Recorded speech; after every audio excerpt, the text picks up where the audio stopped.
news at 1. Nigerian Aviation Authority launches mentorship program for students. FRSC charges special marshals to uphold exemplary conduct. And correspondent X-rays alarming trend of jungle justice in the FCT.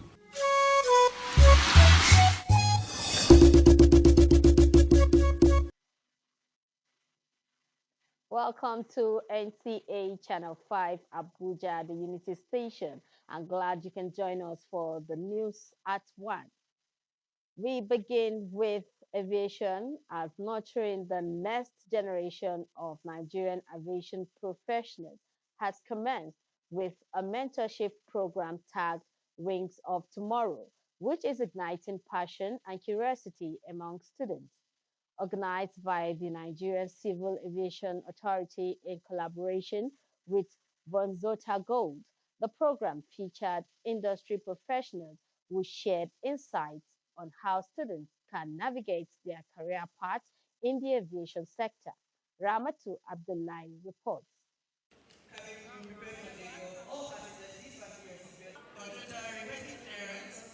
To many young students, pursuing an aviation career is often perceived as being limited to roles such as pilots, air marshals, or air hostesses. However, the reality is that the industry encompasses a broader range of careers. This was highlighted by 2 panels of seasoned professionals from various disciplines within the aviation sector, who used discussions, simulations, and real-life scenarios to broaden the perspectives of these young Nigerians. The aim was to help them understand that regardless of their career interest, the aviation sector has opportunities for them. It is useful information that will enable you to take a informed decision and make sound choices. Most of the careers in aviation, people look at it that are male-dominated. But I tell you, there is no area in aviation that you cannot find women. The resource persons emphasize that soft skills such as self-esteem, interpersonal relationships, and decision-making abilities are essential for students to secure their place in this ever-dynamic and evolving industry. I'm in science school. I can study medicine to be a doctor, and I can also study aeronautical engineering in the aspect of science. And I also learned that the aviation industry is quite lucrative, because if the aviation industry was a baseline industry, this wouldn't happen. Director General Services of the Federal Ministry of Aviation and Aerospace Development noted that the industry is critical to Nigeria's economy and encouraged students to take advantage of the vast employment opportunities it offers. They have to be interested in the aviation industry, and they have to be obedient, young ones. And like we said, the sky is the beginning of their limits. The essence is just to sensitize the young ones on the opportunities that are available in the aviation industry, so that they can have their minds attuned to pursuing careers in the aviation industry. To really sensitize them, to get them interested, because they really need to know. The event also featured award presentations and gifts to students who excelled in the essay competition of the Wings of Tomorrow program, in which 5 schools in the FCT participated. Ramatu Abdullahi, NTA News. The Federal Road Safety Corps is emphasizing the importance of special marshals upholding exemplary conduct on the nation's road. During a recent National Patrol exercise in Abuja, Deputy Corps Marshal, Special Duties and External Relations, Pauline Olaye, reminded special marshals to serve as role models, embodying the values of the FRSC. Odiri Ogboru Arutere reports. The special marshals converged at the FRSC Apo Unit Command for their monthly National Patrol exercise, exuding high spirits. The patrol commenced with a parade showcasing gallantry, particularly with the presence of Deputy Corps Marshal Pauline Olayi from the FRS headquarters. Initiator of the National Patrol, Sini Percy Kwambe, FCT Sector Commander Phyllis Tema, and State Coordinator of the Special Marshals, John Onaga. They urged the public to strictly adhere to road rules. One of the policy thrust is making sure that the roads are safe and reducing accidents to the barest minimum, if we cannot totally eradicate it.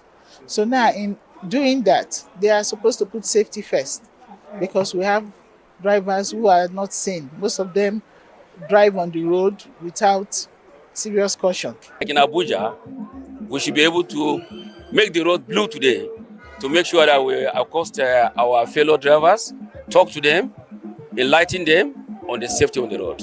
We know that the roads are meant to be shared. It's not for one person.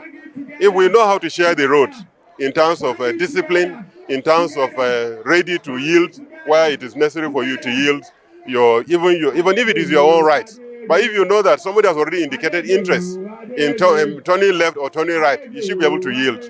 As a volunteer, we are passionate about lives, but we want to see that the public know that their safety is paramount while driving on the road. We have always said safety first, safety always. Safety always, safety first.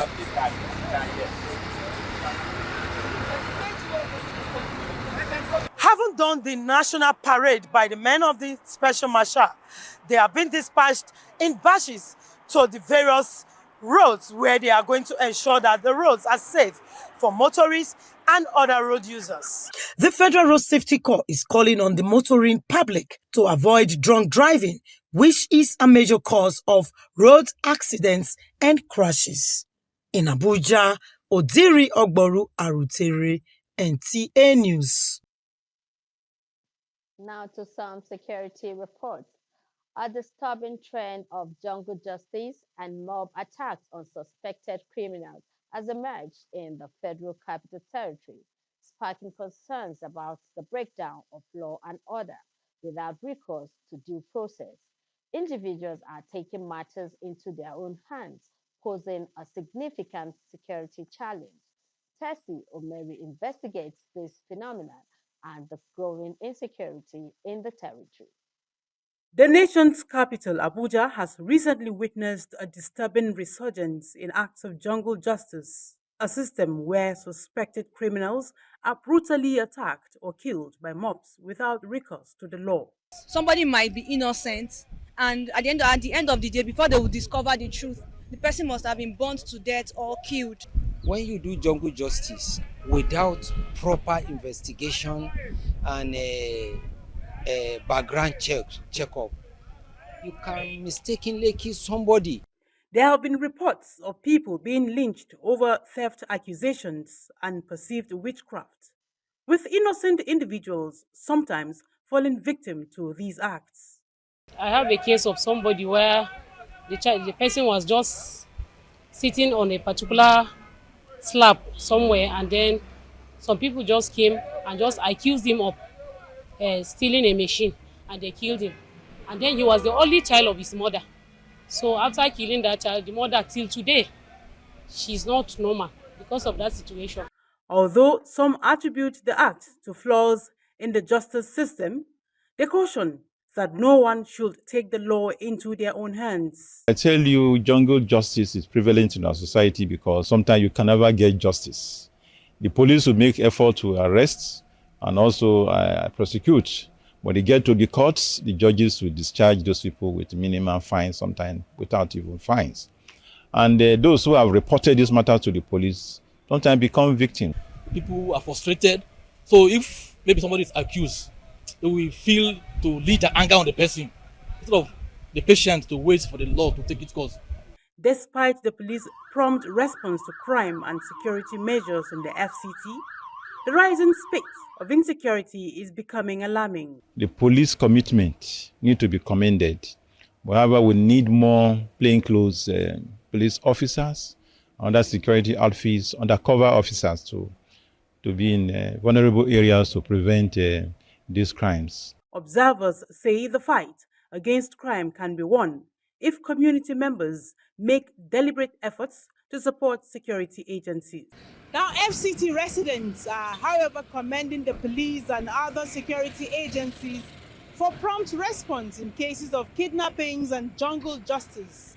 They, however, appeal for measures to be put in place so that such crimes can be prevented from happening. In Abuja, Tessie Omeri, NTA News.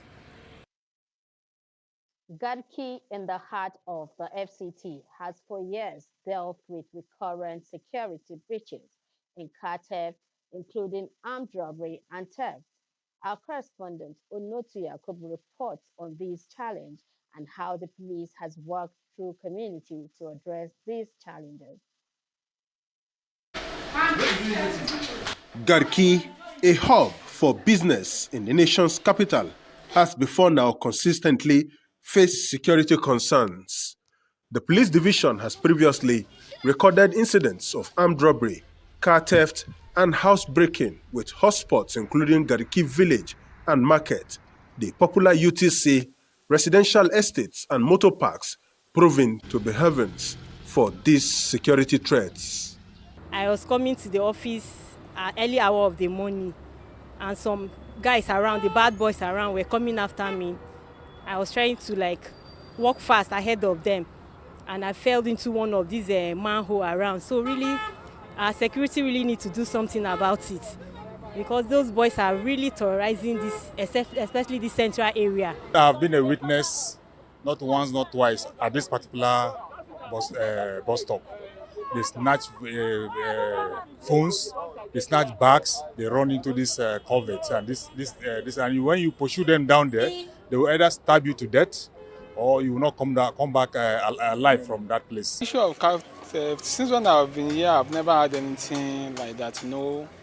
People with different rumor and different word of their own. So for me, I've never had anything such a thing like that. To bridge the gaps, community forums involving local leaders, traders, transport unions, and estate managers have been engaging stakeholders and the Garki Police Division to share information and map out risk zones.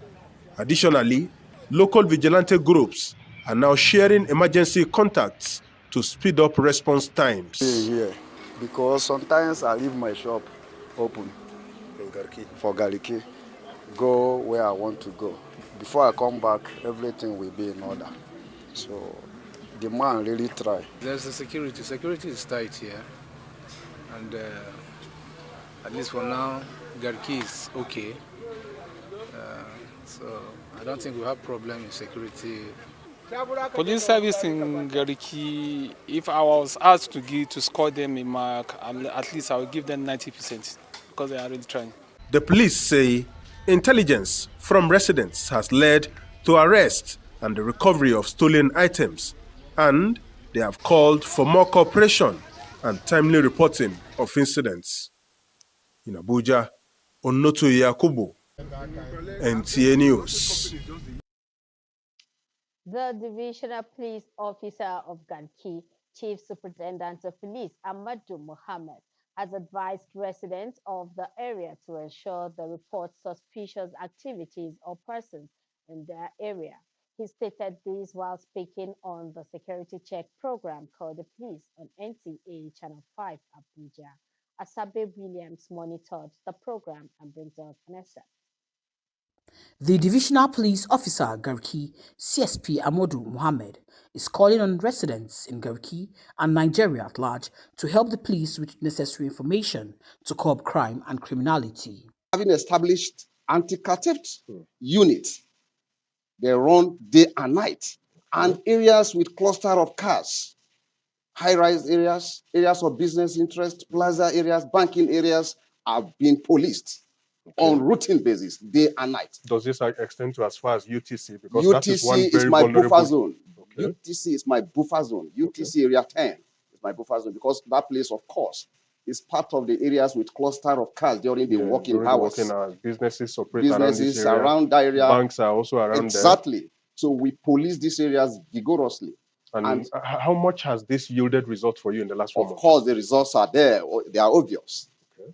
I can tell you, without any equivocation. Since the beginning of this month, we have recorded not even one car removed from Well Park in Garki division as a whole.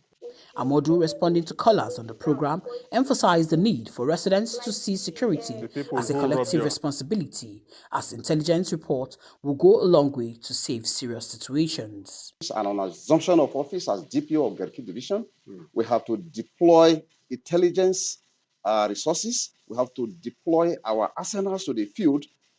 We identified first and foremost black spots or crime hotspots within, the division, within my AOR, and policing these hotspots, crime hotspots, is a routine program of the division, day and night, both covert and overt, policing of the entire area. And by the grace of God, we're actually recording success in this. He added that there's a need for parents to ensure they know where their wards are at all times and also run background checks on domestic staff before hiring them.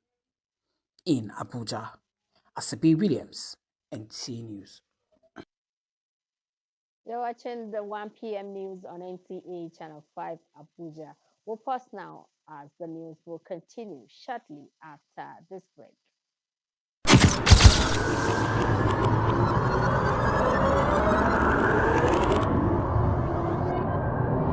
Good evening. Glad to have you join us. Thanks for joining us on Weekly News Wrap. Thank you very much for having me. And it is on that note we welcome you to today's edition of the program. I will celebrate creativity, lasting impressions. There's no book stating that this is the role for men.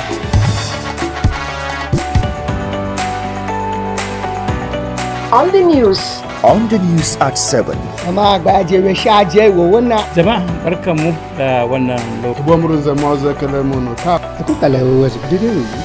news station NTA Channel 5 Abuja would say have a lovely day.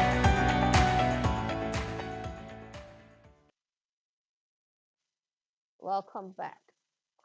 A coalition of women with disabilities has applauded the leadership of the 10th National Assembly for explicitly including women with disability in the ongoing reserved seats for women bill, describing it as a landmark stride towards inclusive governance and full democracy in Nigeria. Gufan Shaji Ugwain reports that the coalition described the development as a beacon of hope, however demanding for a fair representation for women in governance. The inclusion of women with disabilities should be prioritized. We are asking for 37 seats. For House of Representatives, we are asking for another 37. Then for the Houses of State Assemblies, we are asking for 108 in a total of 182 seats. And out of these 182 seats, we are asking for 5% for persons with disabilities, especially women with disabilities who are triple jeopardized. They also noted that women constitute more than 50% of Nigeria's population. However, women are currently occupying only 5% in the National Assembly.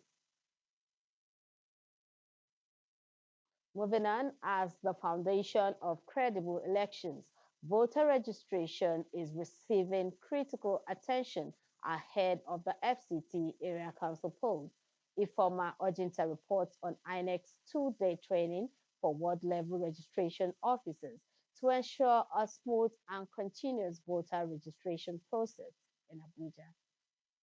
A credible election starts with a valid, accurate, and credible voter register.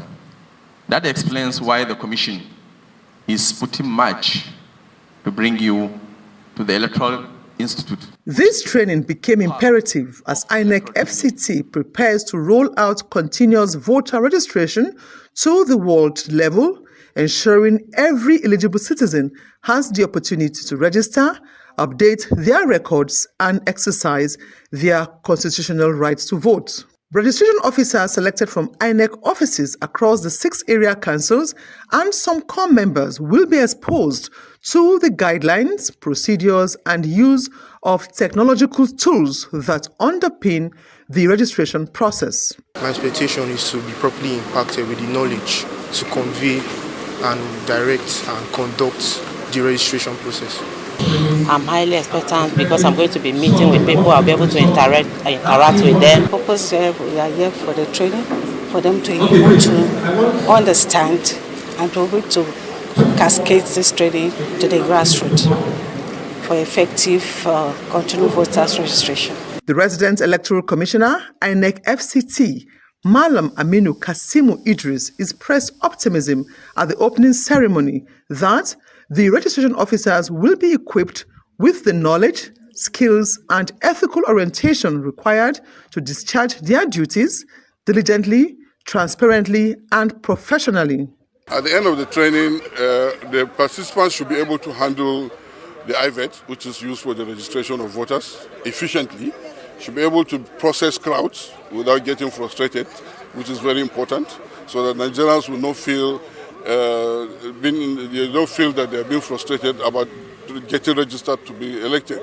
With the continuous voter registration exercise moving to the ward level from September 29th to October 8th, registration officers are being enjoined to treat every registrant with fairness, regardless of their background, political affiliation, or social status.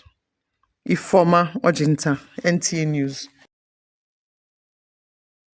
The Abuja Municipal Area Council has stressed the importance of professionalism among its revenue collectors when dealing with residents. At a media briefing on revenue collection, the Supervisory Councillor for Special Duties, AMAC, said this move aims to enhance the council public relationship and streamline revenue collection. As Sabbe Williams reports. AMAC has warned revenue collectors against harassing residents, emphasizing the importance of respectful interactions. This follows the incident in the Mabushi area where a couple lost their lives due to the reported recklessness of NURTW task force. Emmanuel Inyang, Supervisory Councillor for Special Duties, AMAC, has condemned the act and is calling on members of the public to cooperate with legitimate revenue collectors to avoid altercations. We must start seeing civility happening on our roads, where those approaching other Nigerians on the road speak to them with respect, accord them their due regards, and stop intimidating Nigerians under the guise of collecting revenue. There should be mutual respect and understanding between those Nigerians that are paying us revenue and those who are also receiving and collecting revenues for us. Reacting to the issue, Okechukwu Ignatius, in charge of mobile adverts and logistics, AMAC, highlighted the council's efforts in training its staff to ensure they are civil in the discharge of their duties. Everybody knows AMAC. AMAC becomes a general name in the industry. Anywhere the vehicle was caught, they will say AMAC has caught me. Even in Kuje, when they catch you in Kuje, they will say AMAC has caught us. So this is a misconception. And that is understandable that everybody knows AMAC is a genuine, is a serious local government.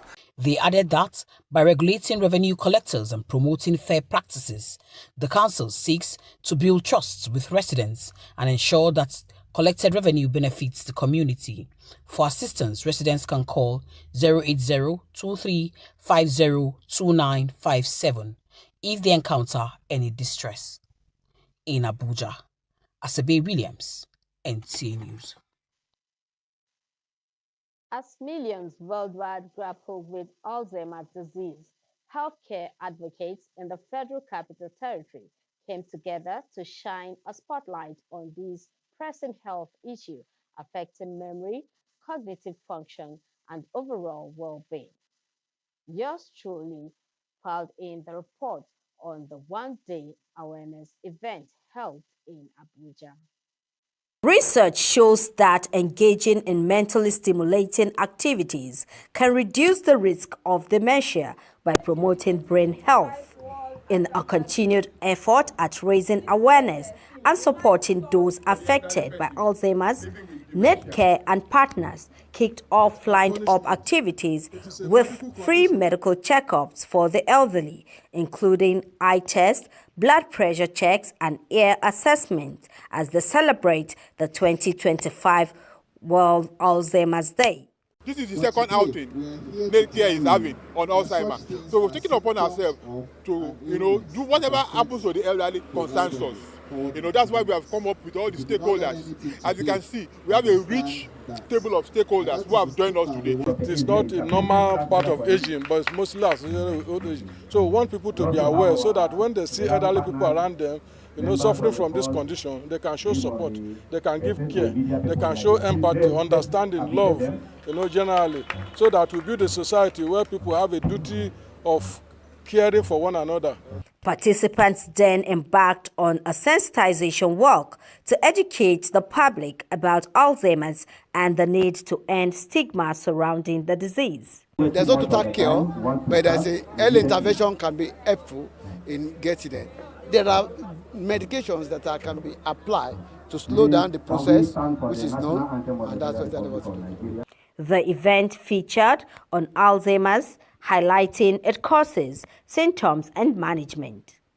The day's activities climaxed with a scramble game session designed to stimulate brain activity and promote cognitive health.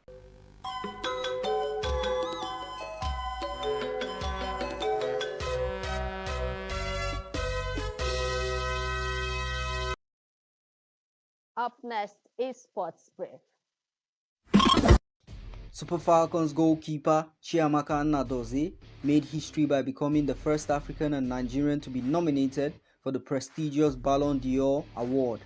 She finished fourth in the Women's Goalkeeper of the Year category, a testament to her exceptional skills and consistency. Nnadozie played a key role in Nigeria's 10th WAFCON triumph and was named goalkeeper of the tournament. Meanwhile, Super Eagles striker Tolu Arokodare scored his first goal for Wolverhampton Wanderers in their 2-0 win over Everton in the European Football League Cup. Arokodare came off the bench and netted the second goal in the 88th minute, showcasing his talent and potential. In other news, Nigerian winger Samuel Chukwueze made his debut for Fulham in their 1-0 win over Cambridge United in the League Cup. Chukwueze came on for Adama Traore in the 60th minute, marking a promising start to his Fulham career.